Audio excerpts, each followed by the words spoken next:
வணக்கம். தமிழ் வாழ்க வளர்க. எங்களை வாழ வைத்த உயர்கல்வித்துறை வாழ்க வளர்க. நம்ம எல்லாம் வாழ வைக்கிற இந்தியா மற்றும் அமெரிக்கா வாழ்க வளர்க.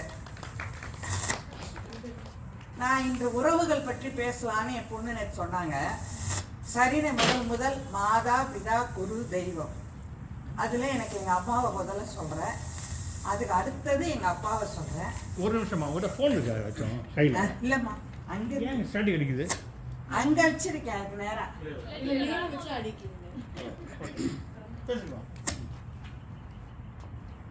எதுவும் எலக்ட்ரிக்கல் இது இருக்குல்ல. மாதாவை பற்றி சொல்லணும்னா ரெண்டு விஷயம் சொல்லணும்னு நினைக்கிறேன். நான் பியூசி நாங்கள் சேக்ராட் கான்வெண்ட்டில் தஞ்சாவூரில் தான் இருந்தேன், படித்தேன். அப்போ படிக்கும்போது மேக்ஸ்னால் அப்படி உயிர் எனக்கு. அதாவது எப்போ பாரு என்ன டீச்சர் என்ன பண்ணுவாங்க, சீக்கிரம் பதில் சொன்னேன்னா பெஞ்ச் மேலே ஏன்னா மித்தவங்க அவங்களுக்கு ஆன்சர் தெரிஞ்சிடும்னு சொல்லக்கூடாதுமாங்க. No, I was so interested in maths. But ஆனால் எங்கள் அம்மாவுக்குலாம் டாக்டர் ஆகணும்னு ஒரு ஆசை. 10th 11th ஸ்பெஷல் மேக்ஸ் படித்தேன். பட் அது முடிச்சுட்டு பியூசி அங்கே ஒரு குந்தவை நாச்சியார்னு அரசு கல்லூரி ஒன்று இருந்தது. அதில் பியூசியில் சயின்ஸ் குரூப் எடுத்தேன்.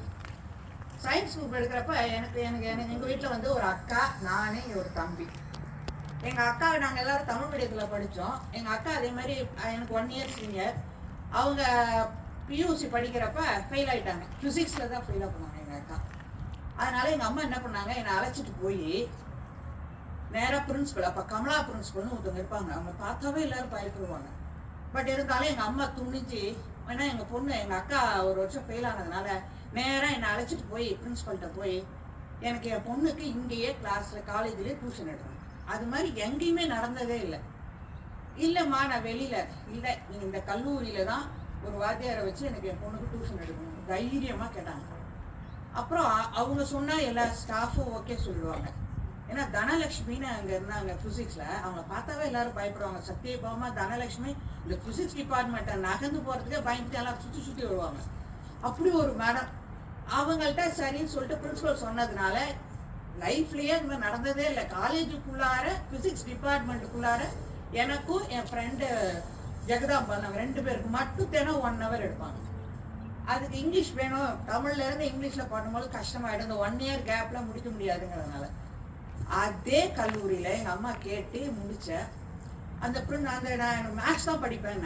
அப்போ எங்கள் டீச்சர், அந்த தனலட்சுமி டீச்சர் சொன்னாங்க, நீ மேக்ஸ் படிக்கிறதுங்காட்டிலும் ஃபிசிக்ஸ் படிச்சுன்னா உடனே உனக்கு வேலை கிடைக்கும். ஆனால் எனக்கு அப்பையிலேருந்து வேலைக்கு போகணும், படிக்கணும், வேலைக்கு போகணும், அது மைண்டில் அப்பா சொல்லிகிட்டே இருப்பாங்க அப்படின்னு. அப்போ சொன்னாங்க, நீ ஃபிசிக்ஸ் படிச்சுன்னா உனக்கு உடனே வேலை கிடைக்கும். பட் அது அந்த கல்லூரியில் கிடையாது, குந்தவையில் கிடையாது.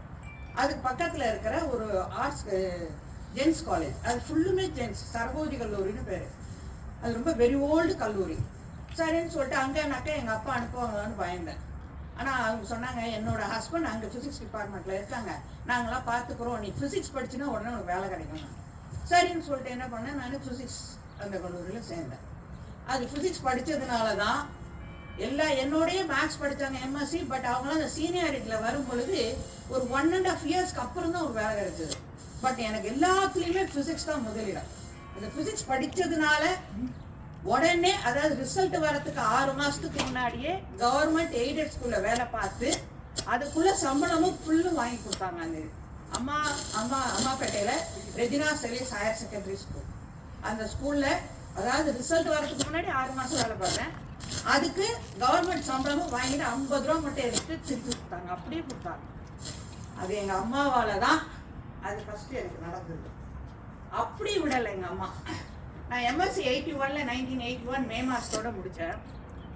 ஜூன் 1 என்ன பண்ணாங்க, ஒரு டீச்சர் எங்கள் வீட்டுக்கு வந்து ஃபிசிக்ஸ் படித்தவங்க யார் யார் லேடிஸ்னு கேட்டுட்டார். அப்படி கேட்டதில் நாங்கள் 5 பேர் லேடிஸ் படித்தோம். மொத்தம் 12 பேர் தான். தமிழ்நாட்டிலேயே ஒரு 5 தான் ஃபிசிக்ஸ் பிஜி உண்டு. அதுலேயும் அரசு கல்லூரின்னு இருந்ததில் 12 ஸ்டூடெண்ட்ஸ் தான் அலவுடு. அதில் நாங்கள் 5 பேர் லேடிஸ், 7 பேர் ஜென்ஸ். அந்த 5 பேரில் நான், மைதிலி, மல்லிகா, இன்னொன்று விஜிலா, கிளாடிஸ், மைதிலி, நாங்கள் 4 பேருமே காலேஜ் லெவலில் வேலை பார்ப்போம். இன்னொருத்தவங்க எங்கள் ஸ்டாஃபோட தங்கச்சி தான் மல்லிகா. அவள் ஸ்கூல்லையே இருந்து, தஞ்சாவூர்லேயே இருந்து ஸ்கூல்லேயே ரிட்டையர் ஆகிட்டாங்க. அந்த ஒரு டீச்சர் வந்து ரிலேட் பண்ணி, நீங்கள் ஃபிசிக்ஸ் படிச்சிருக்கீங்க, நீங்கள் ஸ்கூலில் டீச்சர் இல்லை, அதனால நீ 1ஆம் தேதியிலேருந்து வேலைக்கு வரணும்னு சொன்னாங்க. நான் வந்து ஆல்வேஸ் எப்பொழுதும் ஃப்ரம் 8th 9th 10th அதாவது 4 மணிக்கு எங்கள் அப்பா எழுந்திரிக்கணும், நீ படிக்கல ஆனால் 6 மணி வரைக்கும் ஏதாவது பண்ணிகிட்டே இருக்கணும்.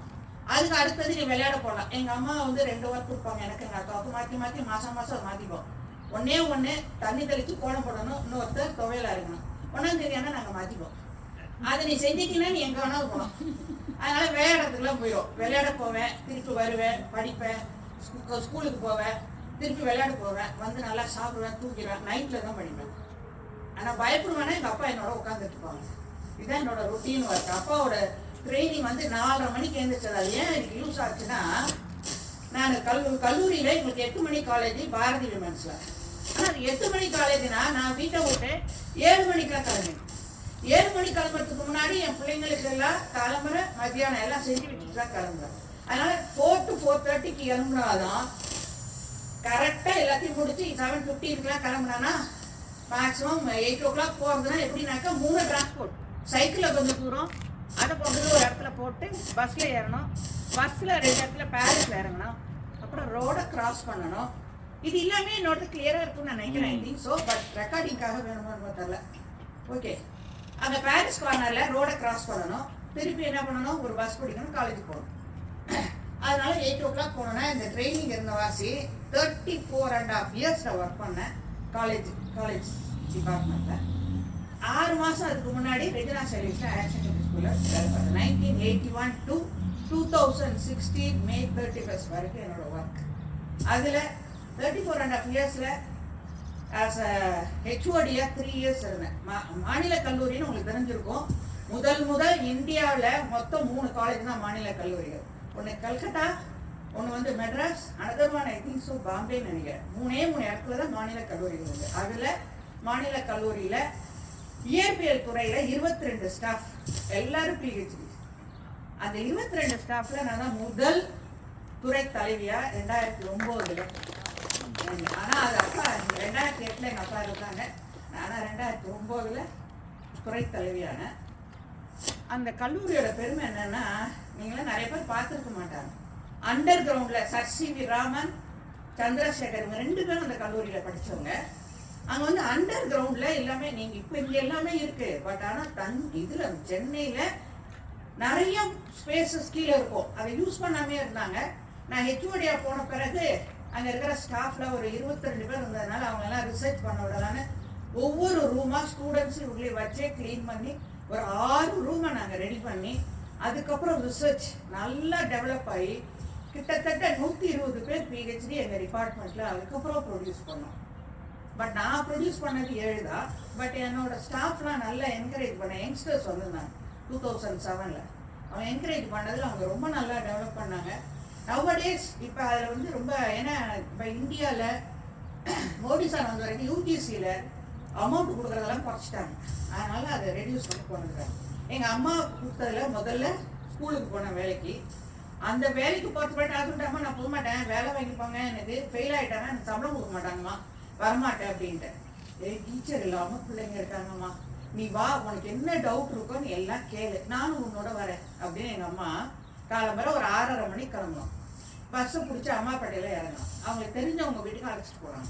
அவர் அந்த ஊருக்கு ஏதோ ஒரு தலைவர்.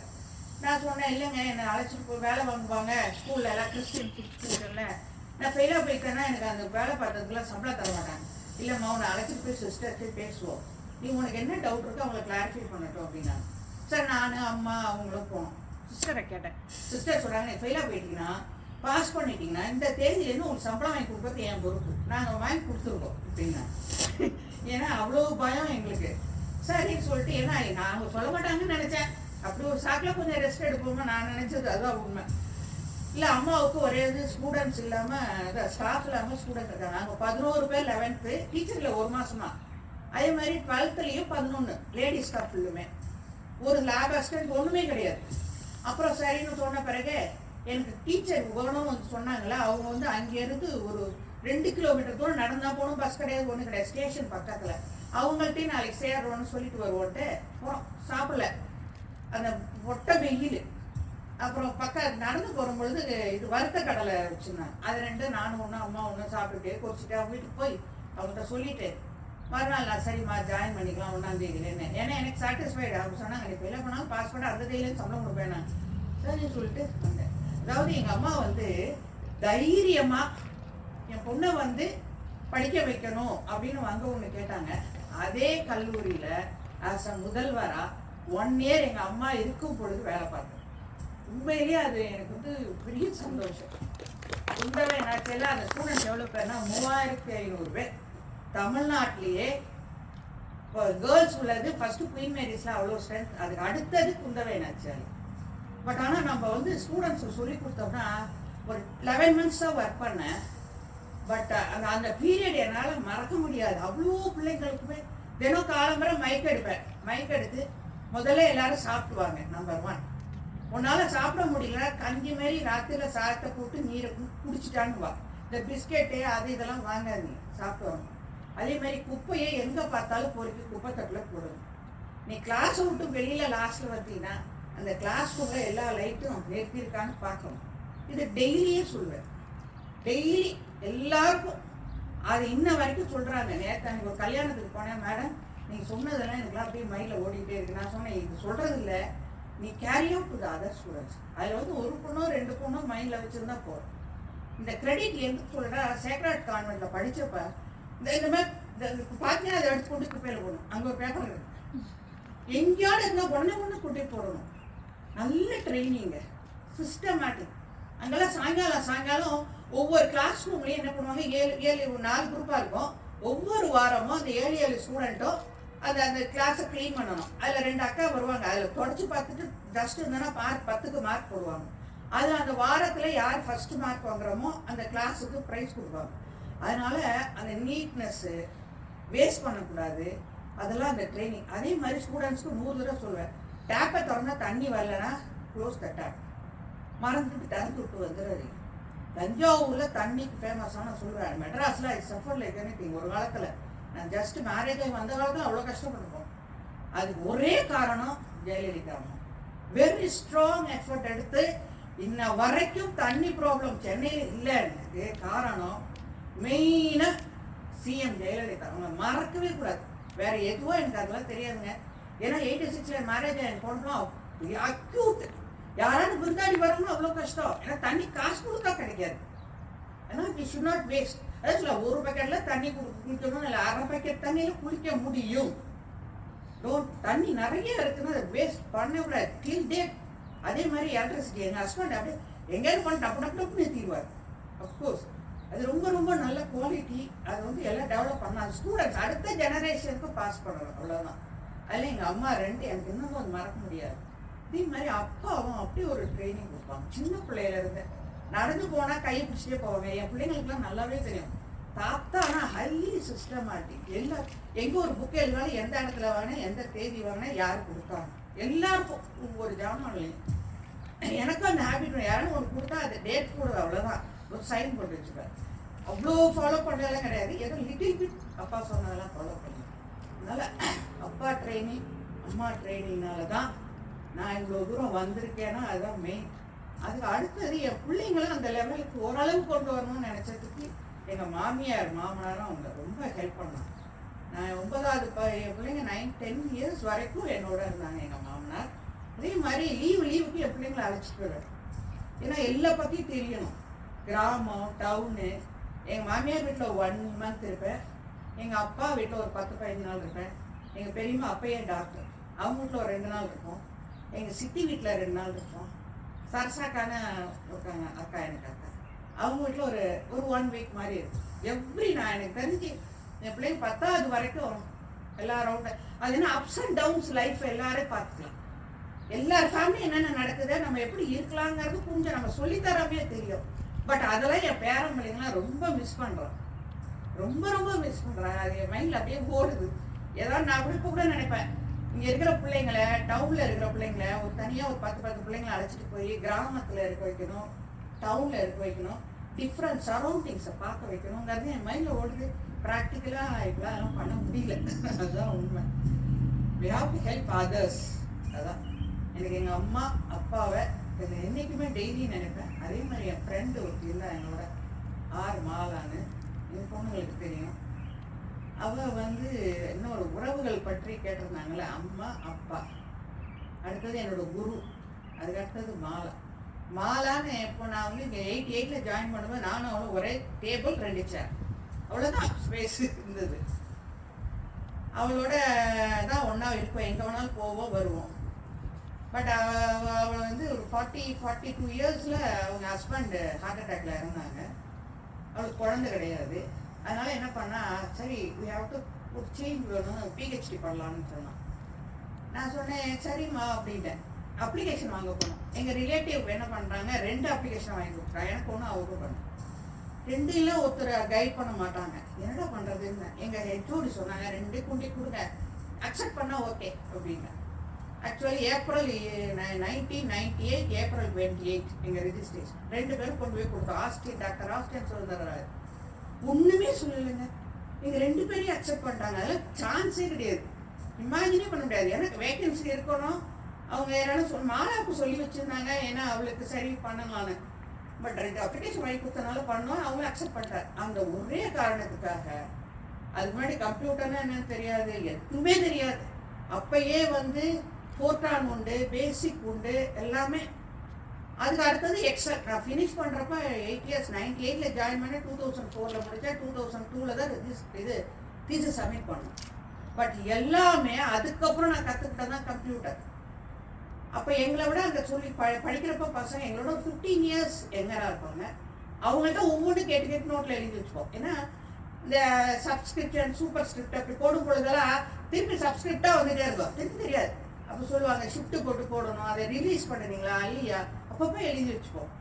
என்னோடய டீச்சர்ஸ் ஃபுல்லுமே அவ்வளோ ஒர்க்குமே நாங்களாக செஞ்சு, நானாக டைப் படித்து நாங்களாக செஞ்சதுனால எவ்ரி ஒர்க் நல்லாவே தெரியும். இந்த பேசிக் பாரதி விமன்ஸ் காலேஜில் மார்க் ஷீட் முதற்கொண்டு நான் ப்ரிப்பேர் பண்ணி கொடுத்தது இன்னும் டில் டேட் அதை யூஸ் பண்ணுறாங்க. அது எனக்கு ரொம்ப சந்தோஷமாக இருந்தது. அங்கே கற்றுக்கிட்டதை அப்ளை பண்ணி அதுக்கப்புறம் பாரதி விமன்ஸில் வேலை பார்த்தேன் 18 இயர்ஸ். அங்கேயே அது யூஸ்ஃபுல்லாக இருந்தது. ரிசர்ச்சில் ரிசர்ச்சுங்கிறது வந்து ரொம்ப ஒன்றும் இல்லைங்கிறத சிம்பிளாக எல்லாரும் செய்யலாம். நான் இன்றைக்கே நான் நினச்சேன், புதினா வாங்கி வந்தேன். புதினா கேட்டேன், நான் தான் சொன்னேன், புதினாவில் வந்து எல்லா இலையும் எடுத்துகிட்டு ஒரு கம்பு வைக்கலாம், எல்லா இலையோட கொஞ்சம் துளிர் வச்சு கொஞ்சம் இலையை எடுத்துட்டு ஒரு கம்பு வச்சுக்கலாம். இது 3த்துல வைக்கும் பொழுது என்ன பண்ணலாம், வேறு ஒன்றுமே கிடையாது. எது முதல்ல வருது நிறைய இலை விடுது அப்படின்னு பார்த்தீங்கன்னா என்ன, அதுதான் ரிசர்ச், வேறு ஒன்றுமே கிடையாது. Very easy. அது மாதிரி ரிசர்ச்னா போய் உள்ளுக்குள்ளார பூந்து பார்க்கணும்னு இல்லை, ஒவ்வொரு பார்ட்லேயும் எப்படி ரிசர்ச் பண்ணலாங்கிறத நம்ம சொல்லித்தரலாம் பசங்களுக்கு அப்படிங்கிறது என்னோட பாயிண்ட் ஆஃப் வியூ. வேறு ஒன்றும் இல்லை. இதுதான் என் பொண்ணு, என் ஃப்ரெண்டு மாலான்னு இருந்தால் அவளால் தான் நான் பிஹெச்டி முடித்தேன். அதை என்றைக்குமே நினச்சி பார்க்கணும். பட் அவள் ரொம்ப ஆசைப்பட்டது நான் பிரின்ஸிபல் ஆவானா. அது பிஃபோர் தட் அவளுக்கு உடம்பு சரியில்லாமல் போய் கேன்சர் வந்ததுனால அவள் இறந்து போயிட்டான். நான் பிரின்ஸிபல் ஆகும்போதெல்லாம் நான் அவளை அப்படி நினச்சிப்பேன்னா, அவள் தான் ரொம்ப ஆசைப்பட்டான். ஏமா நான் இவ்வளோ கஷ்டப்படுறேன், பிஹெச்டி பிரின்ஸிபலாக போகணுமா, இல்லை நீ நிச்சயம் போகணும். சடனாக தான் அவளை எக்ஸ்பெக்ட் பண்ணான். But very nice person. அது மாதிரிலாம் என் பிள்ளைங்களுக்கும் சரி எல்லாத்தையும் அப்போ ஒரு அஃபெக்ஷனேட் பர்சன். பட் டெய்லியே எல்லாரையும் நினச்சிப்போம், மாமியார் மாமனார் அம்மா அப்பா மாலா எங்கள் அக்கா, டெய்லி ஒரு நிமிஷம் நினச்சிப்போம். அதுதான் வேறு ஒன்றும் இல்லை. தேங்க்யூ.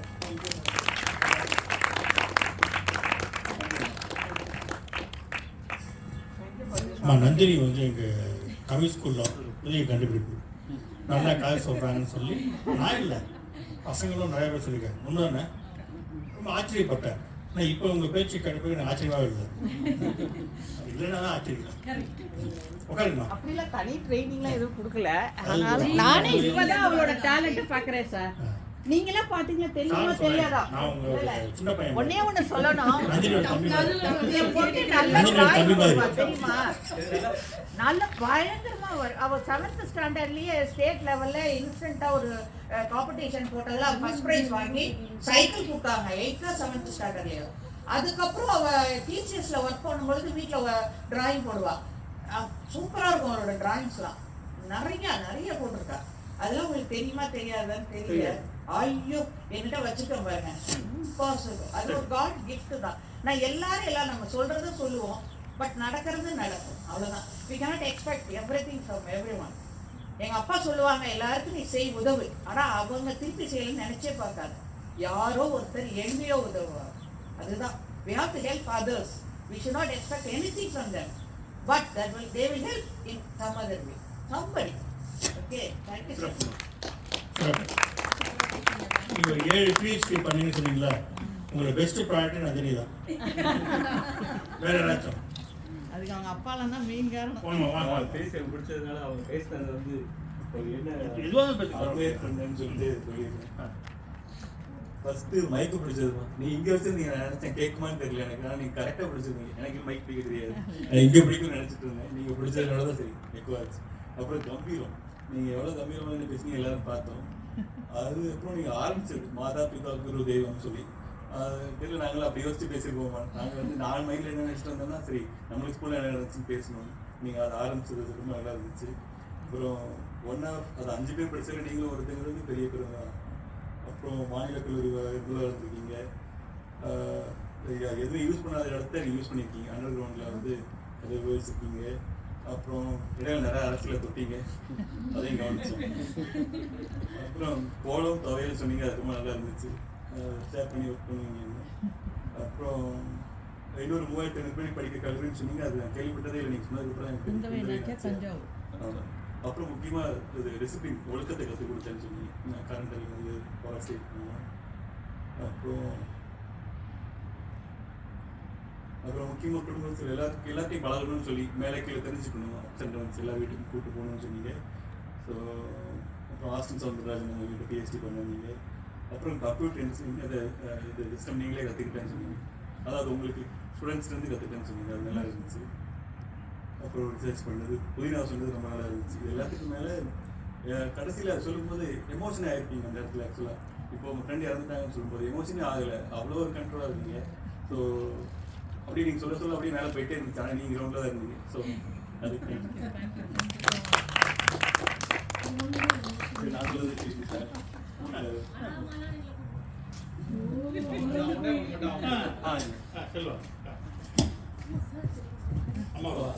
உங்களை பத்தி ஆல்ரெடி வந்து இதே மேடையில வந்து நந்தினி பேசியிருக்காங்க. அன்னைக்கே நான் ரொம்ப இன்ஸ்பயர் ஆயிட்டேன். இன்னைக்கு வந்து அது ஒரு நான் மலரும் நினைவு மாதிரி அவங்க சொன்னது வந்து நீங்க எடுத்து கொடுத்ததுல வந்து உங்களை நேர்ல பார்த்ததும் நீங்களே உங்களோட இதுல சொன்னது வந்து ரொம்ப நல்ல விஷயம். 2 முக்கியமான விஷயம் நான் டேக் வந்து இந்த ஊர்ல குழந்தைங்க ஏற்றத்தாழ்வு தெரியாம வளர்றாங்க அப்படிங்கிறது. அதுல ரொம்ப உண்மை இல்லை. இங்க உள்ள குழந்தைங்களும் ஏற்றத்தாழ்வுல தான் இருக்காங்கம்மா. ஸோ இப்போ நந்தினியோட குழந்தைங்கள்லாம் சின்ன குழந்தைங்களா இருக்கிறதுனால அது இல்லை. ஒன்ஸ் பள்ளிக்கூடம் அப்புறம் காம்படிஷன் அங்கெல்லாம் போகும்போது அவங்க அதை கண்டிப்பாக பார்க்குறாங்க. அமெரிக்காவும் அவங்களுக்கு ஏற்றத்தாழ்வு கண்டிப்பாக காட்டுது காம்படிஷன் லெவலில். ஒன்று சொல்ல விரும்புகிறேன், தமிழ்நாட்டில் சார். ஓகே. ஆனால் நீங்கள் சொன்ன விஷயத்தில் ரொம்ப பிடிச்ச விஷயம் வந்து சேமிப்பு. ஒரு கரண்ட் லைட் ஆஃப் பண்ணு, அப்புறம் வந்து சுத்தமாக இருக்கிறது. ஒரு ஆசிரியராக நீங்கள் வந்து ஒரு என்ன வந்து சொல்லிக் கொடுக்க வரீங்க அப்படிங்கிற டாப்பிக்கை விட்டுட்டு இதுதான் வந்து ஒரு எல்லாருக்குமே எல்லா மனிதர்களுக்கும் தேவையானது, சேமிப்பும் வந்து சுத்தமும் அப்படிங்கிறது வந்து ரொம்ப பிடிச்சது. நன்றி. நன்றி சொல்லுவாங்க.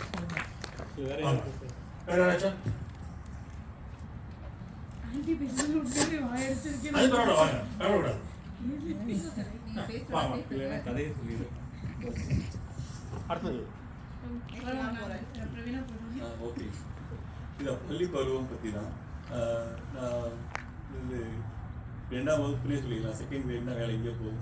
2ஆம் வகுப்பு படிச்சுட்டு இருந்தேன். அப்போ அந்த பள்ளியிலே சொன்னாங்க, நீ இந்த ஸ்கூல் சரிப்பட்டு மாட்டேன், வேறு ஸ்கூலுக்கு போ, நல்லா ஓரளவு படிக்கிறேன் அப்படின்னு சொல்லி ஒரு வேறு ஸ்கூல் மாற்றி விட்டாங்க. அந்த ஸ்கூல் பேர் வந்து பிஷப் விவகாரம் நடுநிலைப்பள்ளி, ஒரு 8th grade வரைக்கும் ஸ்கூல். அங்கே போன உடனே எனக்கு 3rd grade சரி 3ஆம் வகுப்பில் ஒரு ஆசிரியர் இருந்தாங்க. இப்போ பிரேமா டீச்சர் அவங்க அப்ரிஷியேட் பண்ணுவாங்க நல்லாவே.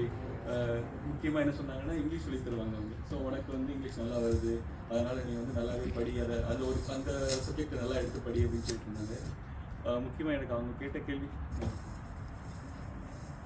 ஒன்று ஞாபகம் இருக்குது. ஸோ விளக்கு எப்படி எரியுதுன்னு சொல்லி மேலே கேட்டாங்க, 4th grade படிக்கும்போது நினைக்கிறேன். கேட்டப்போ தெரியல, மற்ற பசங்க தெரியல எனக்கு. அப்போ இப்பவும் ஞாபகம் இருக்குது. நான் வந்து இப்போ எப்படி சொன்னேன் எனக்கும் தெரியல, அந்த வார்த்தை வந்து லைட் க்ளோயிங் அப்படின்னு சொன்னேன். ஸோ அந்த இது அப்போ அவங்க வந்து ஓரளவுக்கு ஓகே நீ பார்க்குறேன்னு. ஆனால் தர்மசங்கடமாக என்னென்னா, அதே டீச்சர்கிட்ட என் தம்பி அடி வாங்கிட்டான். அவங்க அடிச்சிட்டாங்க, அடித்து ரத்தம் வந்துருச்சு போல. அது ஃபர்ஸ்ட் டேயில் இருக்கும்போது. அதனால் எங்கள் வீட்லேயும் எங்கள் அத்தை ஒருத்தர் இருக்காங்க, நீ எப்படி தம்பி அடிச்சு நீ அவங்க எதுவும் கேட்காம வந்த, போய் கேளுப்பாங்க. ஒரு வாரம் என்ன சொல்லி பார்த்தாங்க, நான் கேட்கவே இல்லை. அப்புறம் அவங்களே வந்துட்டாங்க, வந்து அவங்கள்ட்ட சண்டையும் போட்டு எப்படி பண்ணிட்டீங்க, எப்படி பையன் அடிக்கலாமான்ட்டு. அவங்களுக்கு தெரியாது என் தம்பி தான் சொல்லிட்டு. அது அப்புறம் என்கிட்ட கேட்டாங்க, உங்கள் தம்பி தானே அடிச்சுனா, அப்படி தெரியாமல் அடிச்சுட்டேன் அப்படிங்கிற மாதிரி சொன்னாங்க. ஆனால் அப்படியே இப்போவும் அவங்க ஞாபகம் எங்கேயும் இருந்தாலும் வரும். யாராவது உங்களுக்கு எந்த டீச்சர் ரொம்ப பிடிக்கும், இல்லை நிறையா பாஸ்வேர்டில் பார்த்தீங்கன்னா வரும் இல்லை, விச் டீச்சர் யூ லைக், அந்த மாதிரிலாம் வரும். அதிலலாம் ஃபர்ஸ்ட் அவங்க நேம் தான் முதல்ல வரும். So great teacher.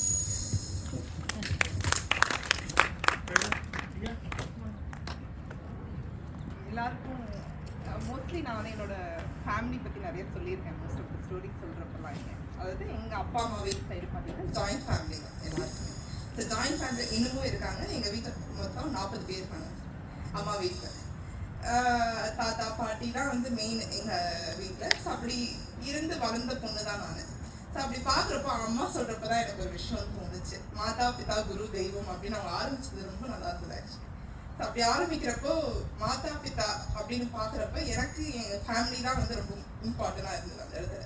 ஏன்னா நிறைய விஷயங்கள் நான் கற்றுக்கிட்டது. இப்போது நான் அமெரிக்காவில் இங்கே எல்லா சுச்சுவேஷன்ஸையும் என்னால் ஃபேஸ் பண்ண முடியுது, இவ்வளோ சேலஞ்சஸ் ஃபேஸ் பண்ண முடியுது. அது என் குடும்பத்தில் நான் ஃபேஸ் பண்ணி அவங்க எல்லாரும் லேர்ன் பண்ண லெசன்ஸ் தான் இங்கே. ஸோ எங்கள் அம்மா பற்றி நான் ரொம்ப சொல்லணும்னு சொல்லி எல்லா இடத்துலையும் விருப்பப்பட்டிருக்கேன். இன்னைக்கு இந்த மீடியா நான் யூஸ் பண்ணிக்கிறேன் அதுக்கு. ஸோ அம்மான்னு சொல்லி பார்க்குறப்ப சின்ன வயசுலேருந்து எங்களுக்கு ஃபினான்ஷியலி ரொம்ப கஷ்டப்பட்டு மேலே வந்த ஃபேமிலி தான். எல்லாருமே அப்படி தான் வந்திருக்கோம். பட் இங்கே பார்த்தீங்கன்னா ஒரு வேளை சாப்பாடு கூட வந்து ரொம்ப கஷ்டப்பட்டு அப்படி வந்தவங்க தான், அம்மாவும் சரி அப்பாவும் சரி. ஸோ அப்படி வந்தப்போ பார்த்தீங்கன்னா எங்கள் அம்மா தான் வந்து ஃபோர்த் ஸ்டாண்டர்ட் 4 வயசில் இருக்கிறப்பத்துல இருந்து அடுப்பு மூட்டி தான் வந்து சமைப்பாங்க ஊரில். தாத்தா வந்து ஸ்கூல் ஹெட் மாஸ்டராக இருந்தார். ஸோ அவர் வந்து ஹெட் மாஸ்டராக இருக்கிறப்ப நமக்கு தெரியும், அதே ஊர்லேயே நமக்கு வேலை கிடைக்காது. ஊரை விட்டு ஊர் போய் வேலை பார்க்கணும், டெய்லி கம்யூட் டிஸ்டன்ஸ் இருக்காது. ஸோ அந்த இன்னொரு ஊரில் போய் அவர் ஸ்டே பண்ணி 2 வீக்ஸ் ஒன்ஸோ இல்லை ஈச் வீக்கெண்ட் முடிஞ்சால் மட்டும்தான் வந்து வீட்டுக்கு வருவார். பாட்டி ஃபுல்லாக விவசாயம் பார்க்கணும். அந்த விவசாயம் பார்க்கறதுக்கு எங்கள் தோட்டம் பார்த்தீங்கன்னா ஒரு 20 கிலோமீட்டர்ஸ் தாண்டி போகணும், டெய்லி நடந்து போகணும். அதுக்கு சைக்கிள் அப்போ கிடையாது, இல்லை நடந்து தான் போவாங்க. வெளியே காலையில் ஒரு 4 மணிக்கு போவாங்க. தண்ணி பாய்ச்சதுக்கு அந்த மோட்டர் போட்டு விடணும். ஸோ தனியால் தான் போவாங்க, தலையில் ஒரு கோனி பை போட்டுக்கிட்டு அப்படிதான் எங்கள் பாட்டி நடந்து போவாங்க. ஸோ ரொம்ப கஷ்டப்பட்டு வந்த ஃபேமிலிங்கிறதுனால எங்கள் அம்மா சின்ன வயசுலேருந்தே வந்து அந்த கஷ்டத்தை பார்த்து வளர்ந்ததுனால எங்கள் தாத்தா பாட்டிக்கு நிறைய ஹெல்ப் பண்ணணும் அப்படிங்கிறதுனாலேயே வந்து ரொம்ப ஸ்மால் ஏஜ்லேருந்து எல்லா ரெஸ்பான்சிபிலிட்டிஸ் எடுத்துக்கிட்டாங்க. ஸோ எடுத்து இன்னமும் அந்த ரெஸ்பான்சிபிலிட்டியோடு தான் இருக்காங்க. ஸோ வீட்டில் எங்கள் அம்மா அப்படின்னு சொல்லி நாங்கள் எடுத்துக்கிட்டோம் அப்படின்னாலே ஷீஸ் அ மதரை தாண்டி she's a god for everyone. இப்போ எங்கள் அம்மா வீட்டில் பார்த்தீங்கன்னா எங்கள் அப்பா கூட பிறந்தவர் பெரியப்பா சித்தப்பா அப்படின்னு 4-5 பேர் வந்து இருக்காங்க.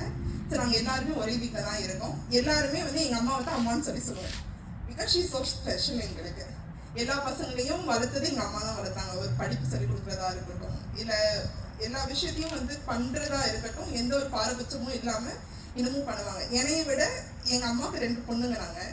ஆனால் எங்கள் 2 பசங்களை தாண்டி எங்கள் பெரியப்பா சித்தப்பா பசங்களை தான் வந்து இன்னும் ஃபஸ்ட்டு ப்ரிஃபரன்ஸ் கொடுக்குறது அவங்க தான் கொடுப்பாங்க எங்கள் அம்மா. ஸோ அப்படி பார்க்குறப்ப எங்கள் அம்மா சின்ன வயசுலேயே வந்து எல்லா வேலையும் பார்க்க ஆரம்பித்ததுனால எங்கள் பாட்டி என்ன பண்ணாங்க, அவங்க தம்பிக்கே வந்து கல்யாணம் பண்ணி கொடுத்துட்டாங்க. எங்கள் அம்மா அப்பாவுக்கு நடுவில் டிஃப்ரென்ஸ் பார்த்தீங்கன்னா 15 இயர்ஸ் டிஃப்ரென்ஸ். எனக்கும் எங்கள் அம்மாவுக்கும் டிஃப்ரென்ஸ் பார்த்தீங்கன்னா 15 இயர்ஸ் தான் டிஃப்ரென்ஸ்.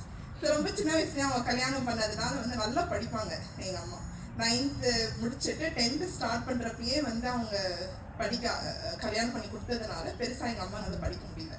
ஸோ 10th எக்ஸாம்லாம் எது இருந்தாங்கன்னா கண்டிப்பாக அவங்க ஸ்டேட் லெவல்லலாம் வந்து மார்க் எடுத்திருப்பாங்க. ஸோ கல்யாணம் முடிச்சு வந்ததுக்கு அப்புறமும் she didn't stop.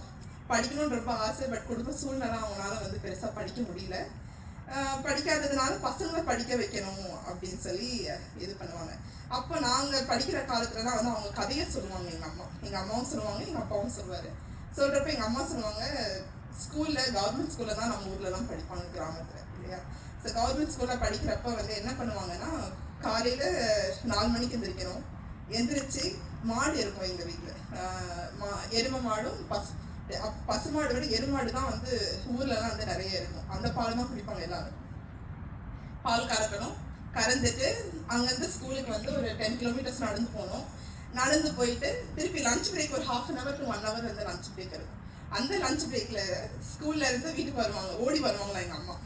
So so ஓடி வந்து மாட்டுக்கு எல்லாம் தண்ணியெல்லாம் காட்டிட்டு அந்த தொழுவு எல்லாத்தையும் ஓரளவு கொஞ்சம் நீட் பண்ணிட்டு அப்போ பால்காரர் வருவார். பால்காரர் வந்து அவர் மாட்டுக்கு பால்லாம் கறந்து போனதுக்கு வரைக்கும் எங்கள் அம்மா அங்கே இருக்கணும். அந்த டைம்ல எவ்வளோ முடியுமோ அவ்வளோ சீக்கிரம் சாப்பிட்டு முடிச்சுட்டு திருப்பி இங்கே ஓடுவாங்க எங்கள் அம்மா.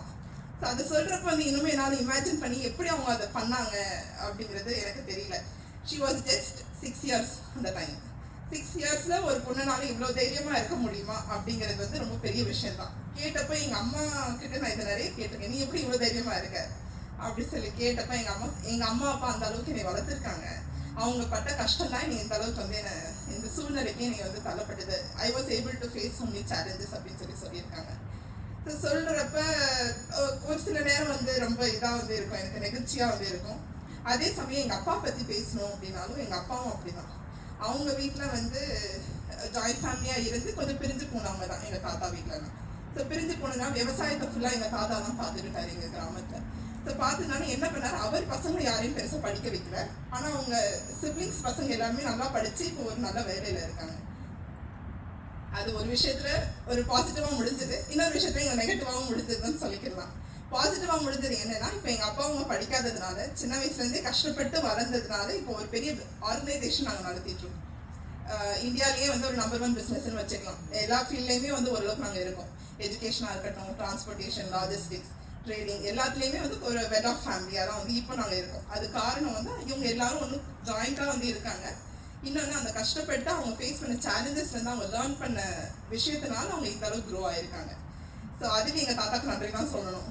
ஸோ அப்படி பார்க்குறப்ப எங்கள் அப்பா தான் பார்த்தீங்கன்னா ஸ்கூலில் படிக்கிறதுக்குன்னு சொல்லி போகிறப்ப எருமாடு இந்த மாதிரிலாம் இருக்கும் இல்லையா, அனிமல்ஸ் ரேசிங்க்கு வந்து கூட்டு போகணும், மேய்க்கிறதுக்குன்னு கூட்டு போயிட்டு அதுக்கப்புறம் ஸ்கூலுக்கு பார்த்தீங்கன்னா வீட்டில் அப்போ தண்ணி கொஞ்சம் நிறைய, விவசாயம் பார்க்க முடியாது.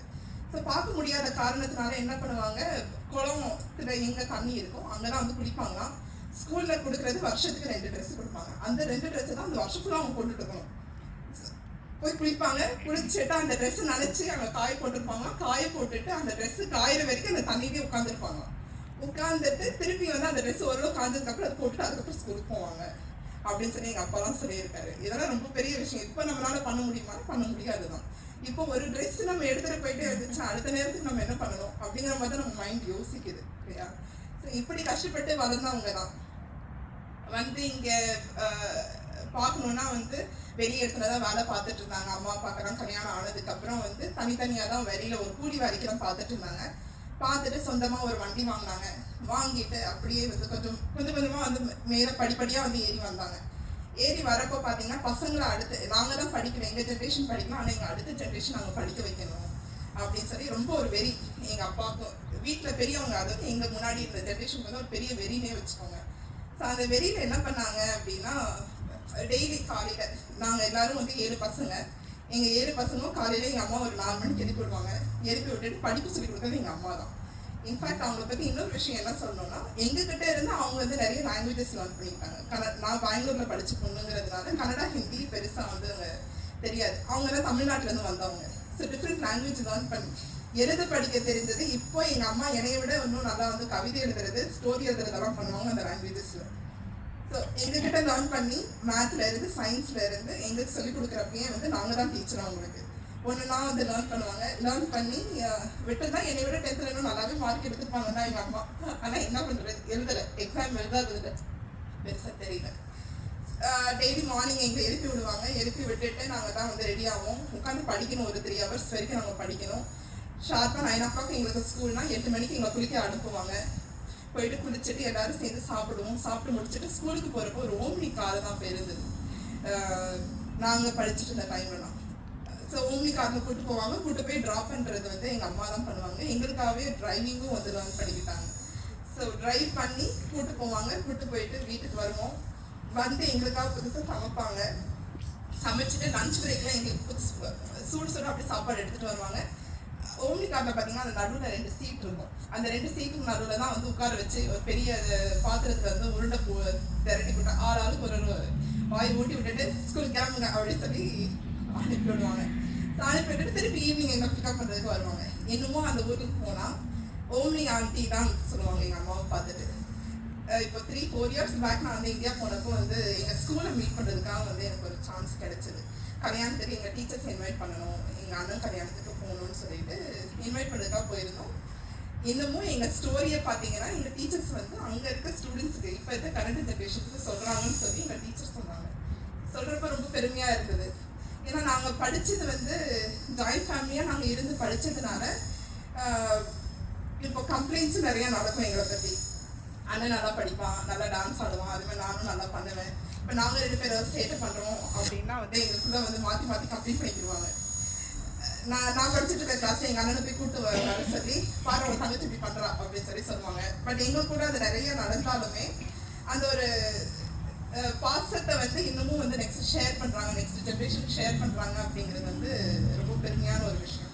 ஸோ ஃபைனலாக பார்த்தீங்கன்னா இப்போ எங்கள் ஜென்ரேஷனில் ஓரளவுக்கு எல்லாருமே யூஜி படித்து பிஜியும் படித்து நெக்ஸ்ட் ஜென்ரேஷன் வந்து இதை விட அவங்க நினச்ச மாதிரி எல்லா பசங்களும் கல்யாணமும் பண்ணிட்டாங்க. என் தங்கச்சி ஒருத்தி மட்டும்தான் அவள் இருக்கு, அவளுக்கு மேரேஜ் ஆகிடுச்சு அப்படின்னா அவங்க ஆசையெல்லாம் ஃபுல்ஃபில் ஆன மாதிரி ஒரு ஃபீல் இருக்கும். பழைய நினைவுகளாக பேசினா இப்படியே இருக்கும்.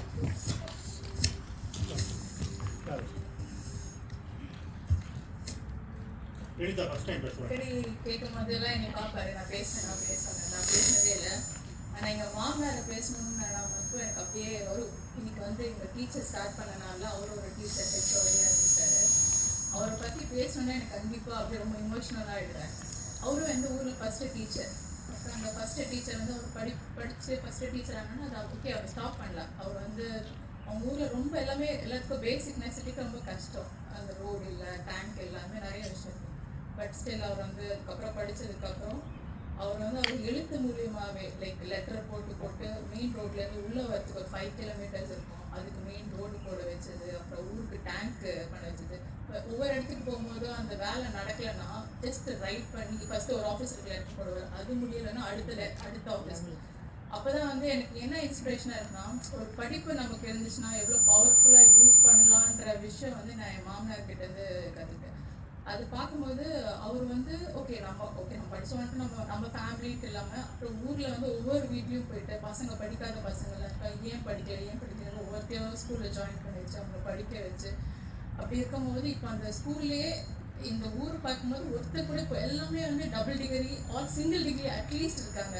அவர் தான் ஃபஸ்ட்டு. ஆனால் இது வரைக்கும் அவருக்கு அதுக்கப்புறம் வந்து எந்த பசங்களும் படிக்காத பசங்கன்னு இல்லாத மாதிரி அந்த ஊரே அப்படி ரெவல்யூஷனாக மாற்றிச்சிட்டாரு.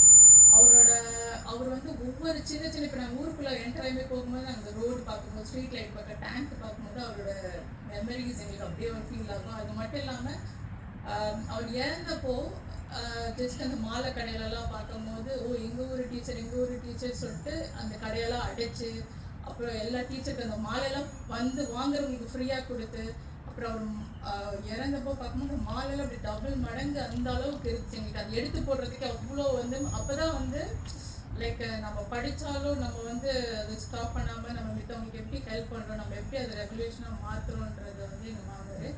பர்சனலாக பார்த்தீங்கன்னா அது இன்னும் எமோஷ்னலாக இருக்கும். ஆனால் நீங்கள் இப்போ டீச்சர்ஸ் சொன்னதால எங்கள் மாமனாரை பற்றி சொல்லணும்னு ஒரு தாட் இருந்துச்சு. நெக்ஸ்ட் எங்கள் அம்மாவை பற்றி சொல்லணும். எங்கள் அம்மா இதே மாதிரி தான் வந்து லைக் நாங்கள் ஊர்லேருந்து கோயம்புத்தூரில் போய் போகணுன்னா ரொம்ப தூரம் பஸ் எடுத்து தான் போகணும். அது அப்போ தான் ஆட்டோவோ இல்லாட்டி இந்த கேப் மாதிரி எல்லாமே ஸ்வீட்ஸ் நம்ம தான் பஸ்ஸை பிடிச்சி போகிற மாதிரி இருந்துச்சு. அப்படி இருக்கும்போது எங்கள் அம்மா வந்து அங்கே போய் படிக்க வைக்கணுன்றதுக்காக எங்களை வந்து அந்த பஸ் ரூட்டு போகிற பஸ் டிரைவரே வந்து ஒரு ஆட்டோ மாதிரி அவரை ஃப்ரெண்டு பிடிச்சி எங்களை ஏற்றி அங்கே போய் படிக்க வச்சு அதெல்லாம் பண்ணுறேன் சொல்லுங்கள்.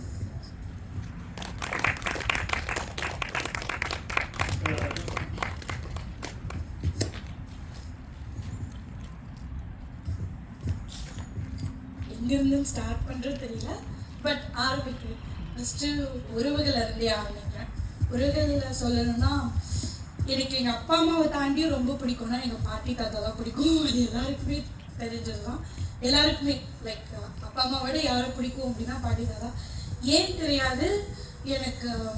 நான் முன்னாடி இதை சொல்லியிருக்கேன், லைக் நான் சென்னை டு பாண்டிச்சேரி ட்ராவல் பண்ணோட எங்கள் பாட்டியை விட்டு வேற எனக்கு மனசே வராது. இனியுமே அம்மா வீட்டை விட்டு மாமியார் வீட்டுக்கு போகிற மாதிரி அழுவோம். அந்த மாதிரி நான் அழுதுருக்கேன். என் நினைவுகள் இன்னுமே எனக்கு ஆட்டோ கம்பியை பிடிச்சிப்பேன், எங்கள் பாட்டியை ஒரு கையில் பிடிச்சிப்பேன். அவங்க கிட்டேருந்து எதையோ பறிச்சுட்டு போகிற மாதிரி அழுவாங்க. ஸோ எங்கள் 2 பேருக்குள்ளே இருந்த ஒரு அஃபெக்ஷன் வந்து பார்த்தீங்கன்னா, ஆனால் ஒரு 8th கிரேட் நான் கரெக்டாக தாண்டின அப்புறம் அது எப்படி கட் ஆச்சுன்னு என்னால் சொல்லவே முடியாது. அது என்ன சொல்லுவோம், அந்த டீனேஜா அதனாலேயே எனக்கு தெரியாது. ஆனால் அதே இதில் கரெக்டாக எங்கள் பாட்டி இறந்துட்டாங்க. லைக் நான் எனக்கே அவங்க இறந்ததுக்கப்புறம் தெரிஞ்ச இதுதான். லைக் இன்னும் நான் இவங்களோட எப்படி இருந்தேன், ஆனால் ஏன் இப்படி பண்ணிட்டு இருக்கேன், ஏன் ஒரு மாதிரி திட்டுற மாதிரி ஆரம்பிப்போம், அந்த மாதிரி அவங்க கூட நான் கடைசியாக இருந்தது மிருகங்கள் அப்படி தான் இருந்துச்சு. எங்கள் தாத்தா சொல்லணும்னா லைக் பிரேவ்னஸ் தான். லைக் அவங்கக்கிட்ட இருந்து நான் கற்றுக்கணும்னு நினச்ச விஷயம் பிரேவ்னஸ். அது எப்படி சொல்கிறது, அவங்க இருக்காங்கன்றப்ப சுற்றி இருக்கிறவங்க எல்லாருமே அது கண்ட்ரோலிங்னு ஒன்று சொல்லுவாங்க, அது எப்போவுமே அவங்கக்கிட்ட இருக்கும். அந்த ஆளுமைன்னு சொல்கிறது, ஆளுமைனா மட்டன் தட்டிட்டு அப்படின்றது கிடையாது. இவங்க சொன்னால் நான் கரெக்டாக தான் இருக்கும் அப்படின்னு கேட்குற மாதிரி ஒரு ஆளுமை. அது இன்னொன்று என்னென்னா உதவுறது, ஆன்டி சொன்ன மாதிரி உதவுறது. இது எனக்கு தெரிஞ்சு நமக்கு முன்னாடி இருந்த எல்லா ஜென்ரேஷன்லேயுமே அது ஒரு ப்ரைமரி முதன்மையான ஒரு விஷயமா இருந்திருக்கும். அவர் பார்த்தீங்கன்னா இந்த ஆடி மாதம் அமாவாசையே சொல்லுவாங்க. அப்போ பார்த்தீங்கன்னா நாங்கள் வந்து சென்னையில் பெரம்பூர் தான், அங்கே வந்து 1000 பேருக்கு சாப்பாடு போடுவாங்க அவங்க. அப்போ அந்த டைமில் 1000 பேருக்கு அந்த ஆடி அம்மா அது மாதிரி சினி ஸ்டார்ஸ் கூப்பிட்டு அந்த ஒரு ஃபங்க்ஷன் பண்ணுறது. அப்போ நான் குழந்தையா இருக்கிறப்ப எனக்கு வந்த ஞாபகம் யாருன்னா லூஸ் மோகன், காந்திமதி இவங்க சொல்லுவாங்க. இவங்க 2 பேரையும் பார்த்த ஞாபகம் இருக்குது. அங்கே ஒரு ஸ்டேஜில் அவங்க பாட்டு அந்த நகைச்சுவை நிகழ்ச்சி போயிட்டே இருக்கும், இங்கே சாப்பிட்றவங்க சாப்பிட்டுக்கிட்டே இருப்பாங்க. ஸோ அதெல்லாம் எப்படின்னா அவங்களாம் போனதுக்கப்புறம் அந்த நினைவுகள் எனக்கு என்ன அது திருப்பியும் ரீக்ரியேட்டும் ஆகலை, அது நடக்கவும் இல்லை. அந்த மாதிரி இது லைக் நாங்கள் எல்லாம் ஒன்றா தான் இருந்தோம். பட் அவர் பண்ண மாதிரி ஒரு தொண்டோ என்னமோ அந்த பெரிய லெவலில் எங்களால் இன்னை வரைக்கும் பண்ண முடியல. பட் முடிஞ்ச அளவுக்கு இன்னைக்கு எங்களால் என்ன முடியுதோ அதை செஞ்சுட்டோம். அடுத்து எங்கள் அப்பா லைக் ரொம்ப நாள் இருக்க முடியல, பட் இருந்த வரைக்கும் எனக்கு அவரோட இருந்த நினைவுகள் தான். அவர்கிட்ட இருந்து நாங்கள் கற்றுக்கணும்னா அவர்கிட்ட இருந்து நான் கற்றுக்க வேண்டிய விஷயம் தானம் தான். அவர் என்றைக்குமே யார் என்ன வந்து கேட்டாலுமே இல்லைன்னு அவர் இருந்த வரைக்கும் சொன்னது கிடையாது. இதுதான் இன்க்ளூடிங் ரத்த தானம் அவரோட மெயின் ஆக்டிவிட்டி. மாதம் கண்டிப்பாக போய் அவர் கொடுத்தது ரத்த தானம். அதில் எங்களுக்கு அதுலேருந்து ஒரு கஷ்டமான விஷயம் என்னென்னா அவர் இறக்குறப்ப கிடைக்காத ஒரே விஷயம் நரம்பு. அதுதான் என்னால் இன்னும் வரைக்கும் ஒரு ரெண்டுத்தையுமே ரிலேட் பண்ணுறோம். என்ன சொல்லுவாங்க, தானத்திலே சிறந்தது ரத்த தானம், மனது எல்லாமே பண்ணியிருக்காரு. ஆனால் அவருக்கு கடைசி நிமிஷத்தில் அவருக்கு அந்த ஆக்சிடென்ட் முடிஞ்சு ஒரு ஹாஸ்பிட்டல் அட்மிட் ஆனப்போ நரம்பு கிடைக்கலன்னு ஒரு 4 hours கழிச்சு இதுதான் ரீசன் அப்படின்னு முடித்தாங்க. அது வந்து எங்களை ரொம்ப தாக்கின விஷயம் அது ஒன்று தான். அடுத்தது எங்கள் அம்மா சொல்லணும்னா சிங்கிள் மாம். எங்களை வளர்த்தாங்க, 3 பேரை வளர்த்தாங்க. நாங்கள் 3 பேருமே இன்னைக்கு நல்ல நிலைமையில் இருக்கோம். அவங்கக்கிட்ட நான் கற்றுக்க வேண்டிய விஷயம்னா திருப்பி தைரியம் தான். ஏன்னா அவங்க ஒரு +2 படித்தவங்க, வேலைக்கு போனது கிடையாது, வீட்லேயே ஹவுஸ் ஒய்ஃபாக தான் இருந்தாங்க. திடீர்னு அப்பா இல்லைன்னொன்னே எங்களுக்காக அவங்க பண்ணதை நாங்கள் இன்னி வரைக்கும் மறக்க மாட்டோம். அவங்களுக்குள்ள அவ்வளோ தைரியம் இருந்ததுன்றதையும் நாங்கள் அவங்க வாழ்ந்து காட்டினதில் தான் பார்த்தோம். அதை எனக்கு கற்றுக்கணும்னு ஆசை, ஆனால் நான் தைரியமாக இருந்தது இல்லை. எங்கள் அம்மா பார்த்து எங்கே போனோம்னாலும் எங்கள் அம்மா கூட இருக்கணும், யாராச்சும் கூட இருக்கணும் அப்படின்ற மாதிரி தான் இருப்பேன். எனக்கு தைரியம் எப்போ வருதுன்னா அதே எனக்கு எப்படி சொல்கிறது, வார்த்தைகளாக சொல்லி கொடுத்தது வந்து என் ஹஸ்பண்ட் தான், என் வீட்டுக்காரர் தான். உண்மையாகவே அவங்க கல்யாணம் ஆனதுக்கப்புறம் தான் நான் வெளியில் போகிறது வர்றது தைரியமாக இத்தனை மணிக்கும் என்னால் வெளில நடக்க முடியுன்ற தைரியம் தான் எனக்கு. எங்கள் அம்மா பார்த்துருக்கேன், ஆனால் நான் அதை பண்ண முடியல. அதை பண்ண வச்சது என் ஹஸ்பண்ட். இதை தாண்டி அடுத்து நண்பர்கள், ஸ்கூல் மெமரிஸ் இன்னும் நிறைய இருக்குது. ஆனால் நண்பர்களை பற்றி ஒரே விஷயத்த சொல்லிட்டு முடிக்கிறேன். இது எல்லார் வாழ்க்கையிலும் நடந்திருக்குமான்னு தெரியாது. நம்மளோட கஷ்டங்களில் நண்பர்கள் வந்தே பகிர்ந்துருப்பாங்க, இல்லை நம்மளுக்காக வந்து ஹெல்ப் பண்ணியிருப்பாங்க. ஆனால் என்னோட விஷயத்தில் பார்த்தீங்கன்னா என் லவ் மேரேஜில் எங்கள் ஃபேமிலி அக்செப்ட் பண்ணல. பட் எனக்காக வந்து நின்னது வந்து என் ஸ்கூல் ஃப்ரெண்ட்ஸ் தான். ஸ்கூல் ஃப்ரெண்ட்ஸ் கிடையாது, அவங்க ஃபேமிலியும் வந்தாங்க. என் ரிசப்ஷனுக்கு வந்து எங்கள் வீட்டில் யாரும் இல்லைன்ற பட்சத்தில் என் கூட நின்னது, என் ஃபேமிலியாக நின்னது வந்து என் நண்பர்களோட குடும்பம் தான் வந்து நின்னாங்க. நான் அவங்கள எப்படி சொல்கிறது, யார் கேட்டாலும் இவங்க தான் அவங்க சொந்தக்காரங்கன்னு சொல்கிற மாதிரி வந்து நின்னது லைக் அவங்க தான். இன்னி வரைக்குமே நாங்கள் டச்சில் இருக்கோம். இதான் என் ஸ்கூல் மெமரிஸை பற்றி நான் இன்னொரு நாள் செக் பண்ணுறது.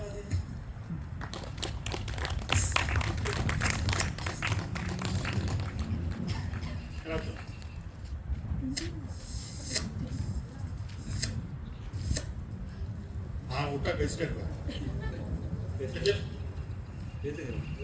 கபீர்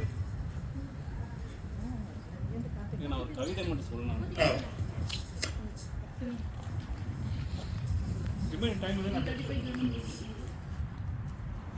எல்லாருக்கும் வணக்கங்க. நம்ம இன்னைக்கு பள்ளி பற்றி பேசிக்கிறதுனால பள்ளி பற்றி நான் முத்துக்குமாரோடைய ஒரு கவிதை படிக்கலாம் இருக்கேன். இதுதான் ஆனா அவனா புத்தகத்திலிருந்து நான் முத்துக்குமார் எழுதிய ஒரு கவிதை. 5ஆம் வகுப்பு ஆபிரிவு. மழை பெய்யா நாட்களிலும் மஞ்சள் குடையோடு வரும் திலகவதி டீச்சர் வகுப்பின் முதல் நாள் அன்று முன்பு ஒரு முறை என்னிடம் கேட்டார், படித்து முடித்ததும் என்னாக போறீங்க. முதல் பெஞ்சை யாருக்கும் விட்டு கொடுக்காத கவிதாவும் வனிதாவும் டாக்டர் என்றார்கள் கோரஸாக.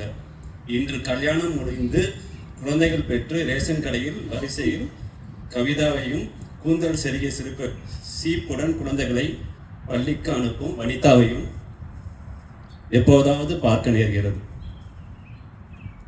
இன்ஜினியர் ஆகப் போகிறேன் என்ற எல் சுரேஷ்குமார் பாதியில் கோட்டடித்து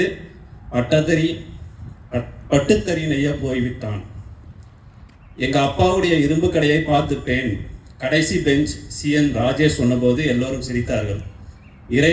இன்றவன் நியூ ஜெர்சியில் மருத்துவராக பணியாற்றிக் கொண்டே நுண் உயிரியலை ஆராய்கிறான். பிளைட் ஓட்டுவேன் என்று ஆச்சரியங்களில் எங்களை தள்ளிய அகஸ்டின் செல்லபாபு TNPC எழுதி கடைநிலை ஊழியனானான். அணுசக்தி விஞ்ஞானி ஆவேன் என்ற நான் ஆனா எழுதி கொண்டிருக்கிறேன். வாழ்க்கையில் காற்று எல்லோரையும் திசை மாற்றி போட வாத்தியார் ஆவேன் என்று சொன்ன குண்டு சுரேஷ் மட்டும் நாங்கள் படித்த அதே பள்ளியில் ஆசிரியராக பணியாற்றுகின்றான். நினைச்ச வேலையை செய்கிறது எப்படி இருக்கு மாப்பிள்ள என்றேன். சாக்பீஸ் துகள் படிந்த விரல்களால் என் கையை பிடித்து படித்து முடித்ததும் என்ன ஆக போகிறீங்கன்னு என் மாணவர்களிடம் நான் கேட்பதே இல்லை என்றான்.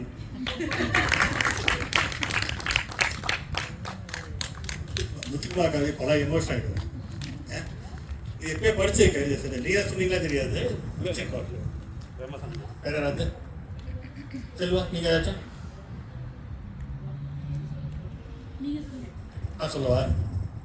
நான் டீச்சரை பற்றி சொல்ல விரும்புகிறேன். நான் படித்தப்போ 5 சப்ஜெக்ட் ஸ்கூலில் Tamil, English, maths, science, history, geography. நான் நேச்சுரலாக ஒரு பிரைட் ஸ்டூடெண்ட்னு பேர் எடுத்துருவேன். தமிழ், இங்கிலீஷ், மேக்ஸ், சயின்ஸில் 95+ தான். 95+ கம்மி ஆகாது. மேக்ஸில் செட்டாக விட்டால் குறைஞ்சேன்னா அது அதிசயம். அதே நான் ஹிஸ்ட்ரி, ஜாகிரஃபி 40 பாஸ் மார்க்கு, 20 தாண்ட மாட்டேன். 20 தாண்டவே மாட்டேன். எனக்கு அது இன்னும் ஹிஸ்ட்ரி, ஜாகிரஃபி வராது. ஓகே, ஒவ்வொரு எக்ஸாமும் எப்படி இருக்குன்னா எல்லாம் 95, 100, 25. Okay, fail. ஓகே, ஃபெயில் ஆனால் எங்கள் ஸ்கூலில் அடி வாங்கணும். போய் கரம்பு எடுப்பாங்க. எடுத்து என்னடா இவ்வளோ எடுத்து, எங்கள் அண்ணன் எங்கள் ஸ்கூலில் படித்தார், எங்கள் அப்பா அங்கே உயர் பொசிஷன் இருந்தார், எல்லாருக்கும் நான் என்னோட பையன் தெரியும். ஓகே, அதில் என்ன பண்ணுவாங்க, ஒரு அடி. நான் வாங்க அடி கிடையாது. ஓகே, வாங்கிட்டு பிச்சை மார்க்னு சொல்லுவாங்கல்ல, ஸ்கூல் டீச்சர் தெரியும் பிச்சை மார்க் அப்படி சொல்ல +10 அப்படி போட்டு அதை பாஸ் பண்ணி விட்டுருவாங்க. 8வது 9வது வரைக்கும் பாஸ் ஆகிட்டேன். இந்த மாதிரி வந்துட்டேன், பாஸ் ஆகிட்டேன். 10வது வரேன், எல்லோரும் என்னை பயமுறுத்துறாங்க. இது பப்ளிக் எக்ஸாம் தான், நீ ஃபெயில் ஆகிடுவேன் அப்படின்ட்டு. நானே நம்ப ஆரம்பிச்சிட்டேன், நான் ஃபெயில் ஆகிடுவேன்ட்டு. இது எப்படி பாஸ் பண்ணுறதுன்னு எனக்கு விவரம் தெரியல. அப்போ எங்களுக்கு ஹிஸ்ட்ரி டீச்சர் எடுக்கிறாரு, மிஸ்டர் கமல்ராஜன். அவர்கிட்ட நான் போய் கேட்குறேன், ஐயா அந்த மாதிரி நான் டியூஷன் படிக்கிறேன் அவங்ககிட்ட. ஆனால் ஆச்சரியமாக கேட்குறாரு, ஹிஸ்ட்ரி ஜாஸ்தி டியூஷனா அப்படிங்கிறாரு. ஆமாம், ஏன்னு சொல்கிறேன், ஹிஸ்ட்ரி தான் சொல்கிறேன், நீ பயப்படாத, நீ பாஸ் ஆகிடுவேன்னாரு. ஏன்னா நம்பிக்கை இல்லை. ஃபஸ்ட்டு 1 மாதம் 2 மாதம் தருமாறுறேன், என்னால் பாஸ் பண்ண மார்க் எடுக்க முடியல. நான் போகிறேன், அவர்கிட்ட போய் கேட்குறேன், ஐயா எனக்கு ஹெல்ப் பண்ணுங்கண்ணா, நான் இங்கிலீஷ் தான் டியூஷன் எடுக்கிறேன், ஹிஸ்ட்ரி ஜாஸ்தி எடுக்கலைன்னா. ஹிஸ்ட்ரி ஜாஸ்தி யாருமே எடுக்கல. அவர் சரி நீ வா இங்கிலீஷ் டியூஷன் ஜாயின் பண்ணேன், நான் உனக்காக லாஸ்ட் 15 மினிட்ஸ் உனக்கு ஹெல்ப் பண்ணுறான்னாரு. போய் ஜாயின் பண்ணுறேன். இங்கிலீஷ் எடுப்பார், கிராமர் எடுப்பார், மாதிரி அதெல்லாம் இன்ட்ரெஸ்டிங்காக இருக்காது. எப்போ லாஸ்ட்டு 15 மினிட்ஸ் உட்காந்துருப்பேன், நான் மட்டும் உட்காந்துருப்பேன். எனக்கு அவர் சொல்லுவார், எனக்கு ஒன்று நினச்சா பாவமாக இருக்குது, சிரிப்பாக இருக்குது, எவ்வளோ விஷயம் நல்லா படிக்கிறேன், ஒரு கிளாஸ் உனக்கே தெரியும், ஹிஸ்ட்ரி போய் ஃபெயில் ஆகுறேடா, இந்த மாதிரி தெரிஞ்சு வராது, உனக்கு என்ன பிரச்சனை பாரு, நான் சொல்லுவேன் எனக்கு ஒரு 7 கிங் இருக்குது. சோழான்றாங்க, சேரான்றாங்க, பாண்டியான்றாங்க, ஊருன்றாங்க, இவருன்றாங்க, எனக்கு புரியாது சார். இது ஏன்டா உனக்கு பிரச்சனை, நீ ஒன்று பண்ணு சொல்கிறாரு. ஒரு கிங்கு, எல்லா கிங்குமே வந்து என்ன பண்ணுவான், அப்போ வந்து நான் கவிதை கட்டுரைலாம் எழுதுவேன். நீ கதை வேறு எழுதுற, கட்டுரை வேறு எழுதுற, கதை அப்படியே இங்கிலீஷில் எழுதுறா, ஹிஸ்ட்ரியில் அவ்வளோதான் பாரு. எனக்கு வந்து அது சமாதானப்படுத்தலாம் நான் கேட்டேன். அவர் சொன்னார், எல்லா கிங்குக்கும் காமனாக ஒரு 5 ஆட்ரிபியூட் இருக்குது. அவன் என்ன பண்ணுவான், மக்கள் நல்லா பார்த்துக்கிட்டான், வறுமை இருக்காது. இது மாதிரி 7 பாயிண்ட் எழுதி வச்சுக்கோ, எந்த கிங்கை பற்றி கேட்டாலும் நீ எழுதிரு அப்படின்னாரு. எனக்கு அதெல்லாம் நம்பிக்கை வரல. இவர் தான் நம்மளை வந்து ஏமாத்துறாருன்ற மாதிரி ஒரு ஃபீலிங்கு. என்ன சார் இது இப்படி எப்படி சேரனை பற்றி சொல்லும்போது அதே சொல்லிட்டு சோழனை பற்றி சொல்லும்போது அப்படியே சொல்ல முடியுமா, இது தப்பு இல்லைன்னு ஒரு மாதிரி ஃபீல் பண்ணுறாருன்னு அவர் ஒரு 2-3 நாள் சொல்லி பார்த்தாரு, கேட்கல. உடனே என்ன பண்ணார், என்னை தனியாக பார்த்தார். நீ யார்கிட்ட சொல்லாமல் என்கிட்ட தனியாக வாங்கினார். என்னமோ பண்ண போகிறான்னு சொல்லி போனால் அவர் ஒரு பண்டில் ஆஃப் பேப்பர் கொண்டு வந்தார். ஒரு பேப்பர் கொண்டு வந்து இது வந்து ஒரிஜினல் 10th எக்ஸாம் எழுதுகிறாங்கல்ல அந்த பேப்பருடைய காப்பி. ஓகே, அவர் சொன்னார், இது வந்து சட்டப்படி காமிக்கக்கூடாது. ஓகே, ஆனால் உனக்காக நான் காமிக்கிறேன், நீ வந்து நல்ல பையனாக இருக்கா, ஆனால் உனக்கு ஒரு சின்ன பிரச்சனை இருக்கு, உனக்கு அது சால்வ் பண்ணுறதா காமிக்கிறேன் எடுத்து காமிச்சார். அப்போ வந்து குப்தர்கள் தேஜம் வந்து பொற்காலம் என்று ஏன் அழைக்கப்படுகிறது, why is golden Gupta age call golden age of Gupta அப்படின்ற கேள்விக்கு அவன் பதில் எழுதியிருக்கான். அதை படித்து காமிக்கிறான். ஓகே, நான் கண்ணால் பார்த்தேன். அவன் காமிக்கிறான், அவன் எழுதியிருக்கான், ரோடை வந்து கோல்டில் போடுவாங்களாம், மரம் கோல்டாக இருக்குமா, காய் கோல்டாக காய்க்குமா, பஸ் என்னென்னமோ எழுதுறாங்க. அதுக்கு 5 மார்க்குக்கு 4 மார்க் போட்டிருக்காங்க. ஓகே, அப்புறம் இந்த மாதிரி வரிசையாக என்னென்னமோ பெணாத்தங்க, பேப்பர் பூரா பெணாத்தல். அப்புறம் ஜாகிரபியில் ஒரு ஹிஸ்ட்ரி வேண்டாம் பிரச்சனை நடக்குது. எனக்கு வந்து மேப்பில் குறிக்க சொல்கிறாங்க, டெல்லி பாம்பே எல்லாம். நான் 10 வாட்டி குறிச்சிட்டு தான் போகிறேன், ஆனால் எக்ஸாம்பிள் போய் பார்க்கும்போது மறந்து போயிடுது, டெல்லி எங்கே பாம்பே எங்கேன்னு தெரியாது எனக்கு அப்படின்பேன். அப்புறம் ரயில்வே ட்ராக் கேட்பாங்க, நாங்கள் படித்தப்போ ரயில்வே ட்ராக் போடணும், ஃப்ளைட் இதெல்லாம் தெரியாது இல்லையா என்ன, அவ்வளோதான் பற்றி அதுக்கு ஒரு பேப்பர் காமிச்சார். அப்போது நல்ல ஞாபகம் எனக்கு, Chennai to Calcutta railway track போடணும். ஓகே, அவன் போட்டிருக்கான், சென்னையை கீழே சவுத் இந்தியாவில் எங்கேயோ ஒரு புள்ளி வச்சுட்டான், சென்னையில் இல்லை அது கீழே எங்கேயோ புள்ளி இருக்குது, கல்கத்தா எங்கேயோ புள்ளி வச்சுட்டான், கீழே வச்சு எழுத்துட்டான். இது ட்ரெயின் ட்ராக் போட்டால் கடல் மேலே போகுது, கடல் மேலே தெரியுது என்ன. அதுக்கு 2 மார்க் என்னமோ 1 மார்க் போட்டிருக்காங்க. ஓகே, 1 மார்க் போட்டிருக்காங்க. இதெல்லாம் போட்டு அப்போ வந்து ரூல்ஸ் வாட்ச் காமிக்கிறேன். ஒரு 10th எக்ஸாம் திருத்தும் போது எப்படி ரூல்ஸ் இருக்குன்னு காமிக்கிறார். இதுக்கு ஏன் 1 மார்க் போட்டான் தெரியுமா, அவனுக்கு சென்னை சவுத்தில் இருக்குன்னு தெரியுது, சென்னை சவுத்தில் இருக்குன்னு தெரியுது, கல்கத்தா எங்கே வெஸ்ட் ஈஸ்ட் சைடில் இருக்குன்னு தெரியுது, என்ன எங்கேயோ கனெக்ட் பண்ண தெரியுது, அதுக்கு 1 மார்க் பண்ணணும்ல அப்படின்ட்டு. அது வந்து கொஸ்டின் பேப்பர் சொல்கிறாரு, இந்த மாதிரி கொஸ்டின் நம்பர் போட்டோன்னா வந்து 1/2 மார்க்கா, ஒரு 5 மார்க் கேள்வி வந்து கொஸ்டின் நம்பர் போட்டால் 1/2 மார்க்கு. ஒரு லைன் ஏதோ ஒரு ரூல் படிச்சு காமிச்சிட்டு நீ ஒன்றும் பண்ணாத, நீ என்ன ஹிஸ்ட்ரி சாப்டரில் ஃபெயில் ஆகுன்னு சொல்லிட்டு ஏன் ஃபெயில் ஆகுறாருன்னு ஒரு 4-5 பேப்பர் கொண்டு வந்து காமிச்சேன். நான் என்னென்னா எனக்கு ஒரு கேள்வி தெரியலாம் விட்டுடுவேன், இப்போ ஒரு 5வது கேள்வி தெரியலாம் விட்டுட்டு போயிடுவேன். அடுத்த கேள்வி ஒரு பேப்பர் தான் இருக்கும், ஹிஸ்ட்ரியில் ஒரு பேப்பர் இருக்குது, சாப்டர் ஒரு பேப்பர் இருக்கும். இது பண்ணாத, என்ன கொஸ்டின் தெரியலனாலும் அந்த கொஸ்டின் நம்பர் எழுதி ஏதாவது கேட்குறான்ல அதை எழுது, அந்த கொஸ்டின் அப்படியே எழுது, திரும்ப எழுதுந்தார். ஒரு கொஸ்டின் ஏன் சோழர்கள் காலம் என்ன பொற்காலம் அழைக்கப்படுகிறதுனா, ஏன் சோழர்கள் பொற்காலம் அழைக்கப்படுகிறது என்றால் சோழர்கள் பொற்காலம் எழுதிட்டே 5 மார்க்னா 1 ஜான் எழுது, 5 மார்க்னா 1 ஜான் எழுது, 4 மார்க்னா அப்படி சொல்றாரு. எனக்கு வந்து ஒரு மாதிரி நம்பிக்கை பிறக்குது. பொதுவாக விஷயம் தெரிஞ்சவங்க இதை தான் எழுதுவாங்க, ஆனால் நீங்கள் ஸ்பெஷல் கேட்டனால உங்களுக்கு இதை சொல்லி கொடுத்துருக்காங்க. உடனே பார்த்தேன், போனேன். எனக்கு ஃபஸ்ட்டு வாழ்க்கையில் முதல்முறையாக வந்து ஒரு வெளிச்சம் அடிக்குது. போனேன், நீங்கள் நம்பருக்கு சந்தேகமாக இருக்கும், ஆனால் இதுதான் உண்மை. ஹிஸ்ட்ரியை பொறுத்தவரைக்கும் ஒரு கிங்குன்னா ஒரு 7 பாயிண்ட் தெரியும் எனக்கு, அவ்வளோதான். ஓகே, ஜென்ரிக் பாயிண்ட் எழுதி பேப்பர் ஒட்டிட்டேன் சவுத்தில். ஜாகிரபினா வந்து அந்த மேப்பை படிச்சே கிடையாது அப்புறம் லைஃப்பில். ஓகே, எழுத ஆரம்பித்தேன். அப்புறம் என்ன சொன்னார், நீ தைரியமாக கதை எழுதுனார், நீ எந்த வேணால் கதை எழுது, ஒன்றும் பிரச்சனை. 5 மார்க்னா 1 ஜான், 4 மார்க்னா கொஞ்சம் ஜானு கம்மி, இது மட்டும் எழுதினா போதும். அப்படி முதல் முறையாக எழுத ஆரம்பித்து பாஸ் ஆனார். என்ன பிடிக்க முடியல. மேக்ஸ் சென்டமாவது சயின்ஸ் சென்டமாவது ஹிஸ்ட்ரி இந்த இடத்துல பாஸ் ஆகிடும் அப்படின்ட்டு. அப்புறம் மேப்பு தான் வந்து அவர் சொல்லிக் கொடுத்த விதம், பெண்கள்லாம் இருக்கீங்க தப்பான வச்சுருங்க, அவர் மேப் சொல்லிக் கொடுக்குறாரு எனக்கு. சென்னை ஓகே பசங்க பாய்ஸ் ஸ்கூலு, பெண்கள் கோச் சகோதரிகள்லாம் இருக்கீங்க, கிளாஸில் கேட்குறாரு, கர்ப்பிணி பெண்களை பார்த்துருக்கீங்களா? பார்த்துருக்கோம் சார். வயிறு எப்படி இருக்குன்னு பாரு, பெருசாக இருக்கும் சார். போய் படத்தில் வரைகிறார், பெருசாக வரைகிறார். இப்படி இருக்குமா? ஆமாம் சார். இது 10வது மாதம். அப்படியே கம்மியாக வரைந்தார். இது 9வது மாதம். 8, 7, 6, 5 போட்டோன்னா வரிசையாக வரைஞ்சிட்டார். முதல் மாதம் ஃப்ளாட்டாக தான் இருக்கும், தெரியாது. அப்படியா சார்? ஆமாண்டா அப்படிதான்டா, உங்களுக்கு தெரியாது. அப்படியே இந்தியன் மேப்பை தள்ளி விட்டார். ரைட் சைடில் பாருங்கள், ஒரு 3 மாதம் கர்ப்பிணி பெண் மாதிரியே ஒரு இடத்துல இருக்கும்.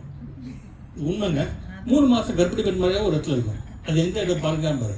பார்த்துட்டே வந்தால் 3 மாதம் எங்கே தெரியுதோ நடுவில் ஒரு புள்ளி வை, அதுதான் சென்னை. இன்னைக்கு கூட நான் என்னைக்காவது சென்னை மேப்பை பார்த்தேன்னா, இன்னைக்கு சொல்லி கொடுத்தார்ல 3 மாதம் நடுவில் புள்ளி சென்னை, இதுதான் எனக்கு வரும்.